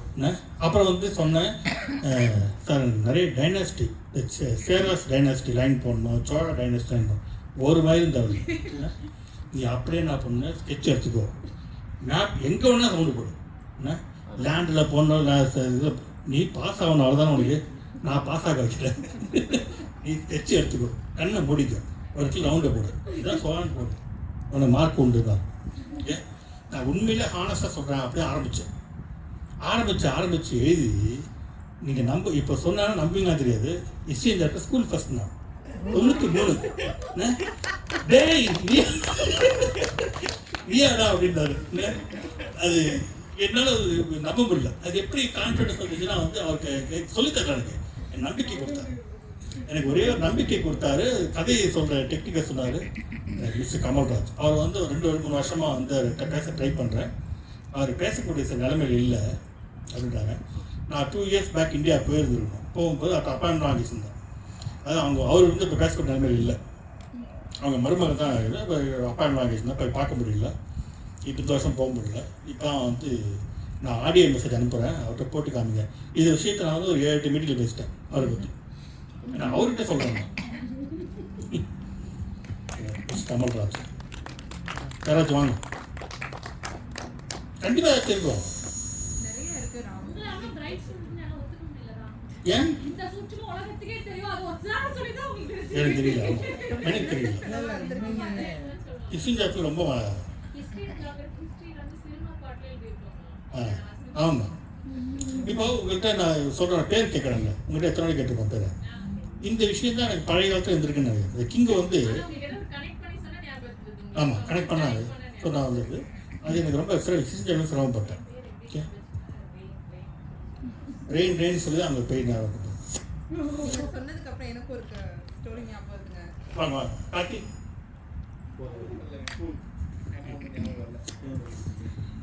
இன்ஜினியரிங் நம்ம எல்லாரும் படிச்சிருக்கோம் இல்லையா? ஸோ படிக்கிறப்ப பார்த்தீங்கன்னா அந்த சப்ஜெக்ட்ஸ் எனக்கு மோஸ்ட்லி கோடிங் அப்படின்னாலே வந்து கொஞ்சம் அலர்ஜி பிடிச்ச ஒரு ஏரியா தான். ஸோ அப்படி பார்க்குறப்ப வந்து ஃபர்ஸ்ட் செமிஸ்டர் மோஸ்ட்லி நம்ம எல்லாம் என்ன பண்ணுவோம், ஃபர்ஸ்ட் இயர் வந்து காமன் சப்ஜெக்ட்ஸ் இருக்கும், அதை நல்ல மார்க் எடுத்துடலாம். செகண்ட் இயரில் இருந்து எல்லா சப்ஜெக்டும் நல்லா மார்க் எடுப்பேன். பட் எங்களுக்கு ஏடிஏ அப்படின்ற ஒரு சப்ஜெக்ட் இருக்கும். அதில் வந்து 2 அரியர்ஸ் வருது. கடைசி என்னால் பாஸ் பண்ண முடியல. பட் ஆனால் ஓரளவுக்கு ஃபைனல் செமஸ்டரில் அது பாஸ் கிளியர் பண்ணிட்டேன்.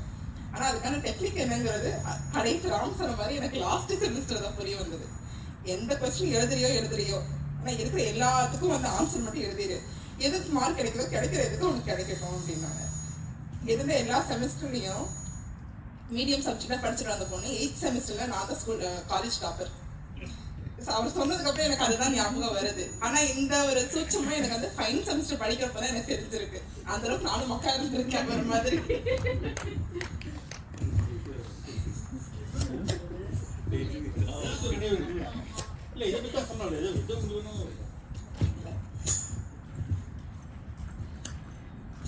எல்லாருக்கும் வணக்கங்க. என்னோட பேர் வந்து பிரியா.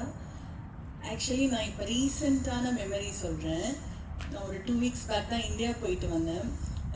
Solo trip. இதுதான் என்னோட லைஃப் டைம்லேயே ஃபஸ்ட்டு சோலோ ட்ரிப் சொல்லலாம். அதுக்கு வந்து என் ஹஸ்பண்ட்க்கும் என் பசங்களுக்கும் தான் ரொம்ப தேங்க்ஸ் சொல்லணும். ஏன்னா வந்து சின்னவன் வந்து என்னெல்லாம் விட்டு பிரிஞ்சதே இல்லை. அவனுக்கு 5 வயசு, நம்ம தமிழ் பள்ளியில் PS2 படிக்கிறாங்க. பெரிய பையன் வந்து அவனும் பார்த்துருக்கான். எல்லாருமே பள்ளி பற்றி பேசினதுனால என்னோட இந்த ட்ரிப்போட அஜெண்டாவில் ஒரு விஷயம் வந்து எங்கள் டேடி வந்து ஒரு 3 years பேக் எங்கள் US வந்தப்போ என் பசங்கக்கிட்டலாம் பேசிகிட்டு இருப்பாங்க. பெரிய பையனும் எங்கள் அப்பாவும் பயங்கர க்ளோஸு. அப்போ பேசும்போது அவர் ஸ்கூல் பற்றி எங்களுக்கு நிறைய கதை சொல்வார். அதாவது எனக்கு சொன்னதை என் பையனுக்கும் சொல்லும்போது எங்கள் அப்பா சொன்னார், நீ நெக்ஸ்ட் டைம் வரும்போது, நானும் சொன்னேன், டேடி நான் வந்து நெக்ஸ்ட் டைம் வரும்போது நம்ம உங்கள் ஸ்கூலுக்கு போகலாம் அப்படின்னு சொன்னேன். ஆமாம்மா நீ கூட்டிகிட்டு போ. ஆக்சுவலி சென்னையில் தான் இருக்காங்க, ஸ்கூலும் சென்னையில் இருக்குது, ஆனால் தனியாக போக மாட்டாங்க. நீ வா நம்ம போகலாம் அப்படின்னாங்க. அப்புறம் ஐ கெஸ் கோவிட்லாம் வந்துருச்சுன்னு நினைக்கிறேன், நாங்கள் இந்தியாவே போகல. தென் லாஸ்ட் இயர் வந்து நான் இந்தியா போயிருந்தேன், ஆனால் எங்கள் அப்பாவால் நடக்க முடியல. அப்போ அவருக்கு உடம்பு சரியில்லை சொல்லிட்டு எனக்கு அது ஒரு மனசில் எங்கேயோ ஒரு ஆழமாக எங்கள் அப்பா கேட்டுட்டாரு, அதை நம்ம செய்யணுன்ற ஒரு ஆசை மட்டும் இருந்துகிட்டே இருந்தது. சரி விட்டுட்டோம். இந்த வருஷம் அவங்களும் இங்கே வர முடியாது, ப்ளஸ் எனக்கு இந்தியா போய் அதை முடிக்கணும். ஸோ என் ஹஸ்பண்ட்டை சொல்லிகிட்டே இருந்தேன், நான் மட்டும் போயிட்டு வரவான்னு. அவரும் வந்து போயிட்டு வா, உனக்கு இதுதான் நான் சொன்னேன். ஆக்சுவலி போயிட்டு எங்கள் டேடி படித்த ஸ்கூலில் போனோன்னே எங்கள் அப்பா வந்து திருப்பி சொல்கிறாரு, இங்கே தூண் இருந்ததுமா, இங்கே தான் நாங்கள் இங்கே இருந்தோம் அப்படின்னு ஃபுல்லாக பிக்சர்ஸ்லாம் எடுத்துகிட்டு அவங்க ரொம்ப ஹாப்பியாக இருந்தாங்க. லேட்டாக வந்தால் எங்கே பனிஷ்மெண்ட் பண்ணுவாங்க. அப்புறம் சொன்னார், நான் படித்த ஸ்கூல் 300 வருஷம் பழமையானது. ஸோ ஐ கெஸ் அவரோட இதை வந்து விஷயம் சாட்டிஸ்ஃபை பண்ணிட்டேன்னு சொல்லிட்டு. ஸோ அதுதான் எனக்கு இருக்க பெஸ்ட் மெமரி. இவரோட பையன் வந்து சவுண்ட் ஒரு பையன் போன வாரம் நான் ஜட்ஜாக இருந்தேன். அவன் பேசினான், எங்கள் அம்மா இல்லாமல் எங்கள் அப்பா எவ்வளோ கஷ்டப்பட்டான்றதான் பேசினான். நீங்க இருந்தீங்களா? உங்க பையன் சூப்பரா பேசுறான். அதான் பேசுறான். இல்ல ஆக்சுவலி வந்து அப்ப என்ன சொல்லணும்னா வீட்டு வேலை ஃபுல்லு என் பெரிய பையன் தான் நிறைய செஞ்சானே.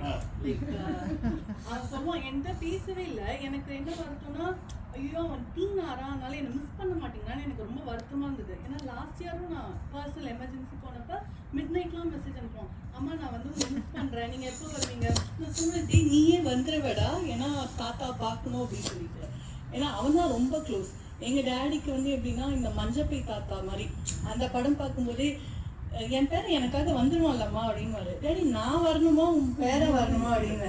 ஏன்னா நான் தான் எங்கள் டேடிக்கு செல்லும் நானே சொல்லிப்பேன் அதை மாதிரி. ஸோ என் பையன் வந்து இந்த தடவை என்னடாமா, அம்மா உங்களுக்கு தெரியாது, காலையில் ஸ்கூல் போனோம், வந்துட்டு எக்ஸ்ட்ரா ஏதாவது ஸ்விம்மிங் கிளாஸ் ஏதாவது போங்க, அப்புறம் நைட்டு டெய்லி டிஷ் வாஷர் அவன் தான் வந்து அன்லோட் பண்ணுவான். என் ஹஸ்பண்ட் லோட் பண்ணுவாங்க. என் சின்ன பையன் ஹெல்ப்பே பண்ணதில்லை. அவன் ஹெல்ப் பண்ணாமல் இருக்கிறது தான் நல்லது. ஆனால் அவனே வேலை வாங்கி ஏதோ ஒன்று 2 weeksன்றது ஒரு சின்ன விஷயமா இருக்கலாம், ஆனால் எனக்கு அது ரொம்ப பெரிய விஷயமா இருந்தது. அங்கே இருந்தாலும் வேக்கப் கால் கொடுக்கறது. ஏன்னா ஹஸ்பண்ட் வந்து கொஞ்சம் ஜாலி டைப். அவர் எப்படின்னா ஸ்கூல் லீவ்னா பரவாயில்ல நாங்கள் லீவ் எடுத்துக்கிறோன்னு. ஆனால் எனக்கு வந்து இல்லை ஸ்கூல் போயே ஆகணும். எங்கள் டேடி அங்கே வந்து கேட்பாரு, எதுக்குமா நீ இங்கே வந்து நடுராத்திரியில் ஃபோன் பண்ணுறேன்னு. இல்லை அவங்க வந்தாங்களா, சாப்பிட்டாங்களா, ப்ளஸ் நம்மளுக்கு இந்த இதெல்லாம் இருக்கிறதுனால வீட்லலாம் பார்த்துட்டே இருப்பேன். ஓகே 3:30 ஆகிடுச்சு, பையன் ஸ்கூல்லேருந்து வந்துட்டான். ஃபுல்லும் மானிட்டரிங் தான், பட் நல்லா இருந்தது. ஆக்சுவலி நீங்கள் சொல்லும்போது ஹாப்பியாக இருக்கு. அவன் மிஸ் பண்ணியிருக்கான்.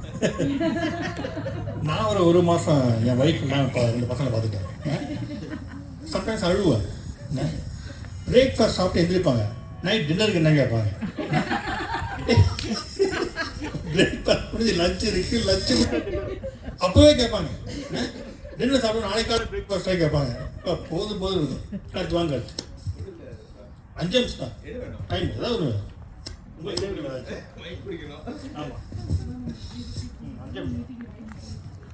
ஓகேங்க. என் பேர் கார்த்தி. பெரிய ஞாபகங்கள் எதுவும் இல்லை, பட் வந்ததை மட்டும் நான் சொல்கிறேன். அது இப்போ ரீசெண்டாக அப்படின்னு பார்த்தோன்னா வந்து இல்லை, இப்போது இந்த சுச்சுவேஷனுக்கு ரிலேட் பண்ணலாம் அப்படின்னா வந்து என் பொண்ணு வந்து இப்போ 8th படிச்சுட்டு இருக்கான். ஸோ வந்து என்னோட ஸ்கூல் லைஃப்பில் வந்து எது வந்து உனக்கு மறக்க முடியாதது அப்படின்னா வந்து என்னோட 8th grade தான். ஸோ அதனால் வந்து இப்போ ரீசெண்ட் டேஸில் வந்து நான் வந்து அந்த ஞாபகங்களை வந்து இது பண்ணிகிட்டு இருக்கேன்.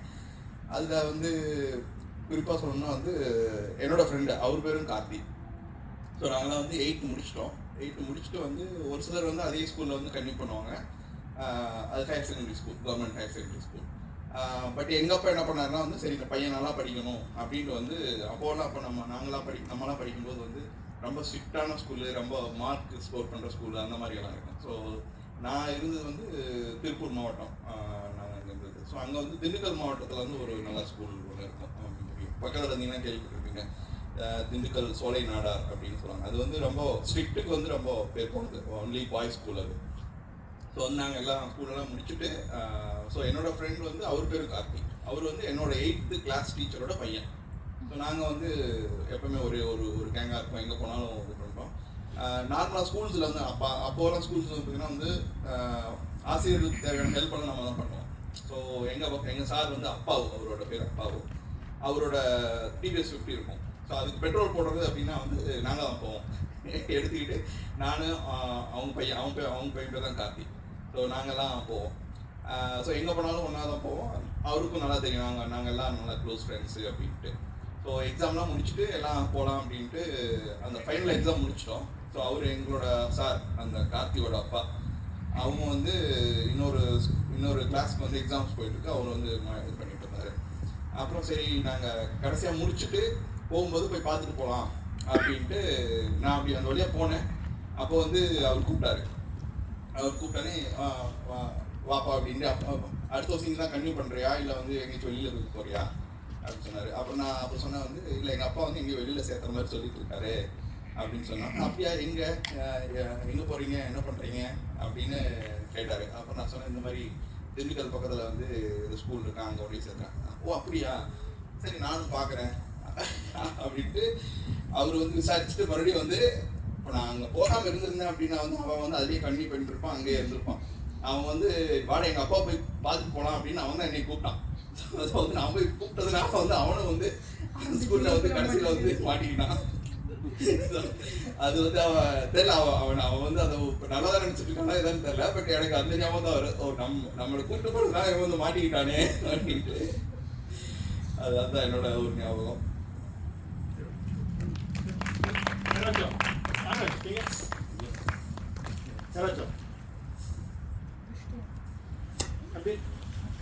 முடிச்சுக்கலாம். ஓகே சரி, நன்றி. நான் அடுத்த வாரம் லாஸ்ட் வீக்கு அதை எடுத்துக்கலாம். முடிஞ்சு போச்சு. அதோட இந்த வருஷம் செப்டம்பர்